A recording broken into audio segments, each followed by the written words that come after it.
May I please the court? Good morning, Your Honors. morning. My name is Linda Carroll. I represent the appellants, Mr. Elvis Cruz, as well as Miami Neighborhoods United in this particular matter.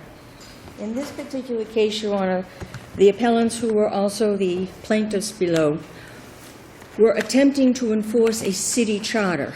A city charter prohibits and conditions the authority of local government, in this instance the city of Miami, with respect to certain actions. Here, with respect to the sale or lease of real property. Excuse me, please. There are three particular provisions of the charter applicable here. Section 3F, 29A, 29B. Summary judgment was granted against the appellants with regard to count 1, and the court found that, excuse me, Your Honor, that the lease to the art museum was allowable. In our brief, and as I will discuss now, the court respectfully failed to comply with the requirements of summary judgment. Excuse me. There are particular rules that have to be applied with. Summary judgment, as I said, is not to be a substitute for a trial. And in this instance, there was not summary judgment evidence or any evidence. Are you referring to the matters that were judicially noticed? I'm going beyond the matters that were judicially noticed, Your Honor, because assuming for the moment that the ordinance is admissible for purposes of being summary judgment evidence, what the appellees did was they didn't just simply take an ordinance or anything that was being judicially noticed. They then made factual arguments, factual inferences, if you wish, from these various documents. And there was no affidavit, nothing to substantiate as being admissible evidence to the facts that they were alleging or the inferences they were seeking to be drawn from those particular documents. But if the judicial notice of the ordinance and the charter, if during that process the court determines that a referendum whereby the voters approve a bond issue for the purpose of financing the project creates an exemption under the ordinance or charter so that there is no violation of the charter, aren't we done? No, Your Honor, respectfully, we're not done. First, as we've pointed out below and in our brief here, the issue with regard to 3F was not pled by the appellees. In the proceedings below, they pled exceptions that were written into sections 29A. So you're essentially saying we might lose in the end, but I want you to send it back to the trial court so that they can do it in a different way. No, I'm not trying to waste the court's time on that. I don't believe that they would win below, assuming we can get back below, Your Honor, for this particular reason. The charter provision specifically provides, and if you'll allow me to read, Sure. With regard to the exemption Your Honor is talking about, nothing herein contained shall in any manner affect or apply to any project, the financing of which has been provided by the authorizations of bonds to be issued by the city. Did that happen? No, Your Honor, there isn't. And see, that's what happened here is there had been a bond referendum back in 2001, and that was a single topic bond project, if you wish. The cases discuss, for example, not the case, case law discusses how if you're going to do a bond project or get bonds authorized, you can have either a single question on the ballot, or if you have multiple or different types of projects, you can have, you are required actually to have separate ballot questions. Now, what the city has attempted to use here is this all-purpose single ballot question. Can the city obtain X amount of dollars? There was no project specified. And see, the distinction here is if they want to use the language that I've just read, that there was the project, the financing which has been provided by bonds, it's talked about financing for this project. There is a case called Grapeland Civic Association versus the City of Miami, and I can pull it out and give you the citation.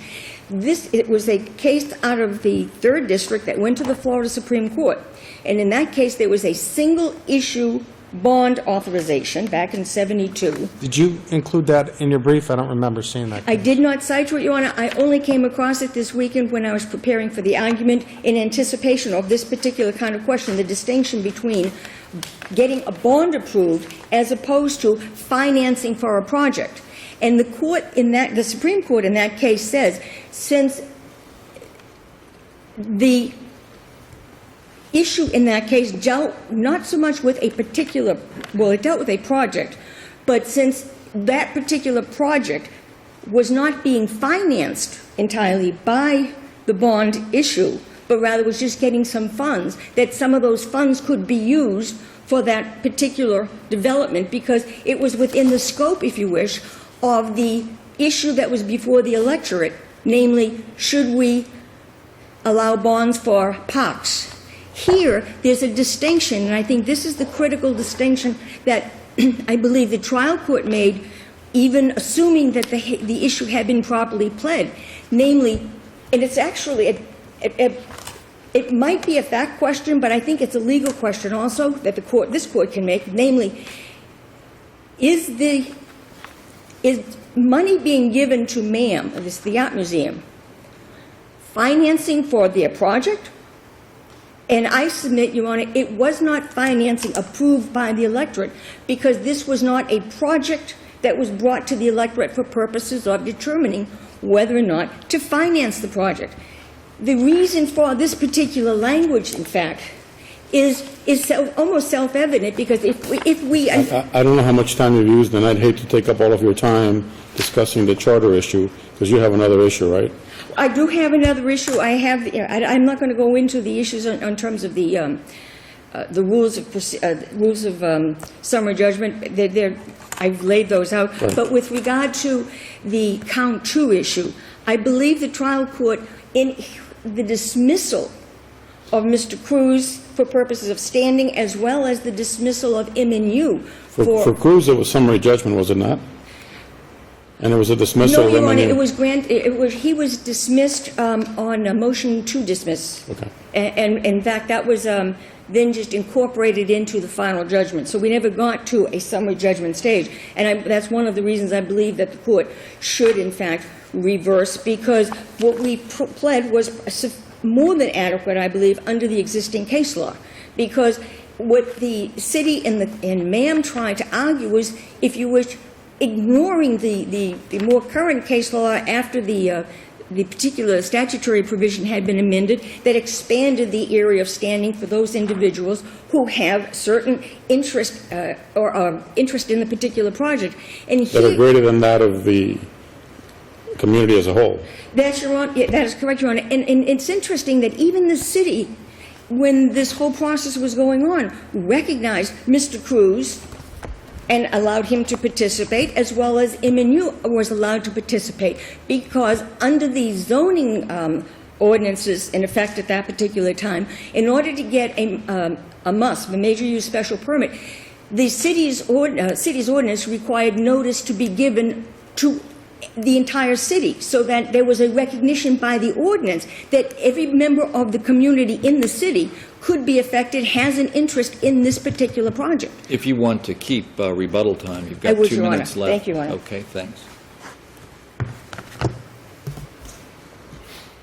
May it please the Court, Joseph Sirota with Eric Hockman on behalf of the museum. Also with me is Terry Vento, who is the general counsel, outside general counsel for the museum, and also is John Greco on behalf of the city. I'd like Are you to splitting your time? We're going to split our time. Okay, thanks. The lease approved by the city to implement the museum project does not violate the city charter. The city charter, as was specifically read, says that the requirements of 3F don't apply if financing is supplied by city-issued bonds. And in fact, the city ordinance, which approves the process of the vote and the actual bonds, this is City Ordinance 12137, specifically provides in it as a line item, Museum of Art, $3.5 million. I mean, it's directly on point, and it directly complies with the charter as well as the other sections of the charter. Let me just turn, if I could, to the issue to the issue of standing. What it appears that the appellant is saying now is that anybody in the community has standing. I mean, that's what she said, anybody who is noticed, and that's just not what the law says. You've got to articulate an interest that is adversely affected in a way different than the rest of the community. And this issue has been dealt with quite a few times by this court and other courts. And it's simply not enough to say that I have an interest in the environment or I have an interest, a civic interest. You've got to show this is my interest that is different than the rest of the community that is being adversely affected here. In fact, the claim here is this coastal high hazard area, that somehow the museum violates the coastal high hazard section of the master plan. Besides the fact, by the way, that the master plan that the museum is a part of the master plan, it can't possibly violate it, but notwithstanding that, they have not alleged that, Mr. Cruz has not alleged that he's anything different than somebody with an interest in the environment or in the interest in civic actions because he followed this project. And that's not enough. The Kaiser case specifically says that just simply having an interest is not enough, that you need something more. Even this court, when this court decided the City of Miami case, which was the Payne case, although with a split court you found standing because you had an adjacent landowner. You also had there was standing because there was another owner who was a boat captain who owned a tugboat company who said that if there was going to be increased residential housing along the Miami River, that his business could be directly affected. I mean, that's how far this court went. And even with that, Judge Suarez dissented by saying, I don't even think that's enough for standing. But that's the way that this court has looked at it. The Homosassa case that they cite to, every plaintiff lived in the area, and every plaintiff could show that the project directly affected their personal interests. We're not even close to here. All that he's saying is I have an interest, I followed this project closely, I live in the City of Miami, and that is not enough. And at this point, I'd like to allow my final moments, unless there's any questions, to Mr. Greco.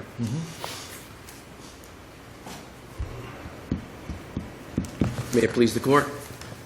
John Greco on behalf of the City of Miami.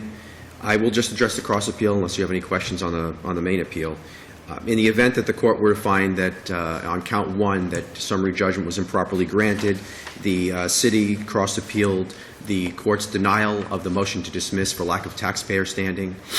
A very straightforward issue. It actually is a question of law because the plaintiffs never alleged any type of special injury that would be required under the taxpayer standing doctrine. What they did allege, and what the trial court agreed with them on, was that the allegation of a violation of the city charter was tantamount to a constitutional violation.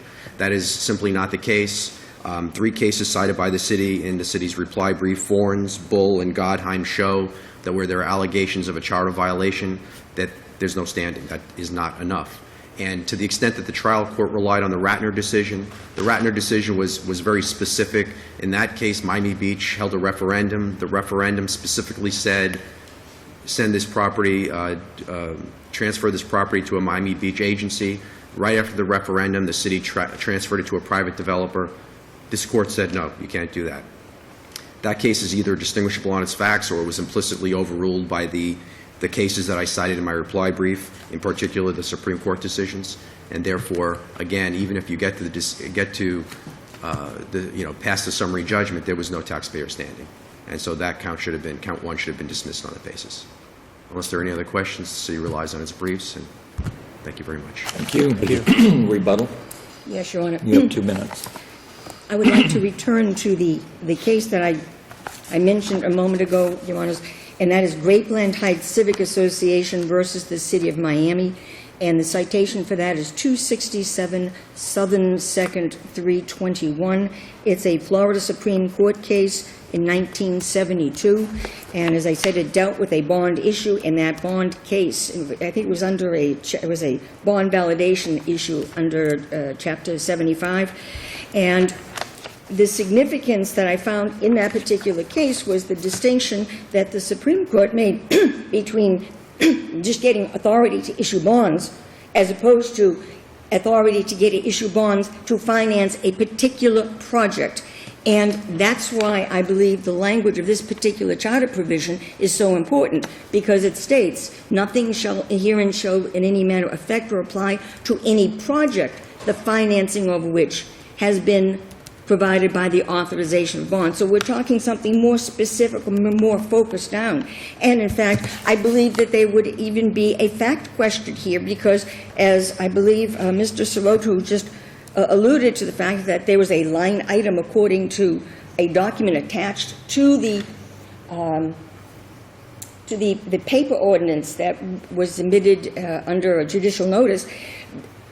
We have an affidavit in before the court that there was no question with regard to what items were going to be funded under the bond monies.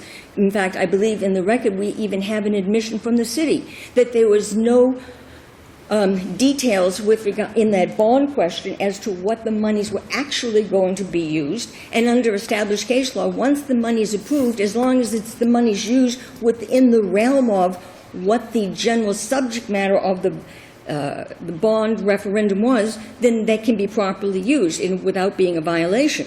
But here, $3,500,000 could never be construed, I submit, from a fact standpoint, as being the financing for the particular museum. In fact, I believe the record evidence shows that it's going to exceed $200 million, maybe close to $300 million, so that to say that that $3,500,000 constitutes the financing, it just misses the mark by a wide amount. Additionally, I believe in the same documents that were introduced over our objection, it states in there that that money was supposed to be, I think it was called seed money, to try to get funding for to build the museum. So that, even in their own documents, was not going to be the funding, the financing for the project that is required under 3F. With regard to, and I'll go quickly, with regard to the cases that have been cited, as far as taxpayer standing is concerned, Your Honor, I don't believe that there is a requirement of special injury when you have citizens, residents, taxpayers who are simply trying to enforce the charter. The statute doesn't say special injury. It refers to an interest greater than that of the community as a whole. That would be for purpose of count 2. I'm talking with regard to count 1 because I'm trying to address what Mr. Greco was talking about, and his comments were addressed to simply the standing issue that was raised by the city with regard to the taxpayers having a right to enforce the charter. Again, the charter is like the Constitution for the city. It's required by the Dade County ordinance, Dade County charter, in fact. And the Dade County charter is a grant of authority from the legislature approved by all of the people in the state, giving home rule authority to residents within Miami-Dade County. And if the residents cannot enforce particularly sections of the charter that says you do not have authority or you cannot enter into a valid contract, how can the residents who have gone to the polls, past the particular charter provisions, how can they get that enforced? And I believe I cite one case, I think it's the Gunson case, Your Honor. I think it's out of the, I'm not sure if it's the Supreme Court or out of the 4th District, that clearly held that the residents had standing for purposes of enforcing a charter. We're not seeking any determination as far as discretionary authority. We're trying to enforce the fact that the municipal officers didn't have authority, constitutional authority, to do that. And in conclusion, Your Honor, respectfully, I will obviously rely on the rest of my brief for the arguments, and we request that the court reverse the order on summary judgment, both as to count 1. We respectfully request that the court set aside the order dismissal on the standing grounds as to count 2. And I would request, Your Honor, since I believe the court has authority, and it might be helpful to the court below, that the court take a look at the issue as far as the meaning of the language as far as the charter is concerned, financing of which is obtained by bonds, for purposes of establishing that the $3.5 million under the line item that Mr. Sirotto was talking about would never qualify for purposes of satisfying the charter exception of the 3F. Thank you. Thank you. Thank both of them. Thank you.